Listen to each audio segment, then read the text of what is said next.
జిల్లా సదస్సు నిర్ణయించడం సంతోషకరం. ఈరోజు కరీంనగర్ జిల్లాలో సభ ఏర్పాటు చేసిన సభకు ముఖ్య అతిథిగా విచ్చేసిన టీఎంఆర్టీఎస్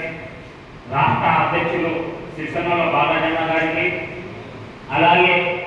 ఉమ్మడి జిల్లా అధ్యక్షులు కనకం రగన్న గారికి, కరీంనగర్ జిల్లా అధ్యక్షులు రాయగిరి సాయన గారికి, వేదిక మీద ఉన్న పెద్దలందరికీ,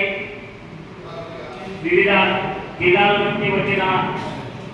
నా రక్తబంధువులందరికీ చేతులు చెప్పుకుంటూ, అలాగే ఈరోజు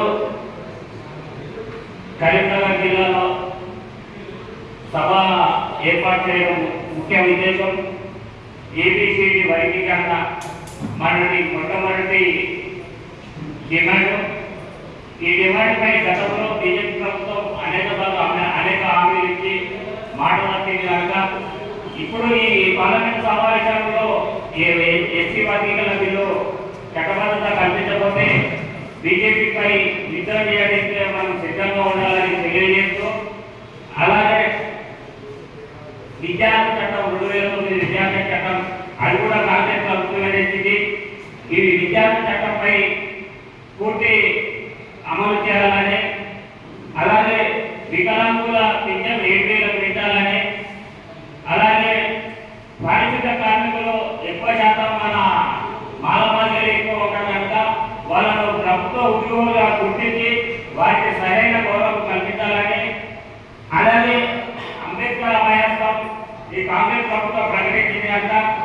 దాన్ని పూర్తిగా పకడ్బందీతో నిజమైన లబ్ధిదారులకు చేకూరాలని, ఇవన్నీ చేయని పక్షాన మనము కాంగ్రెస్ ప్రభుత్వం మీద కూడా యుద్ధం చేయడానికి సిద్ధంగా ఉండాలని తెలియజేస్తూ, ఇవన్నీ చేయాలంటే మనకు జనాలు ఎక్కువ ఉండాలి కనుక మనము వివిధ గ్రామాల వివిధ మండలాల నుంచి మనం కమిటీ చేసుకొని మన సంఘాన్ని బలోపేతం చేసుకొని మన డిమాండ్లపై పోరాటం ఎప్పుడు చేస్తే మన ప్రభుత్వాలు దిగొచ్చి మన సమస్యలను పరిష్కరిస్తాయి కనుక ఇవన్నీ మనం చేయాలంటే మనకు జనసంఖ్య ఎక్కువ కావాలి కనుక మనము ఇది ఉద్యమాన్ని చేసుకుంటేనే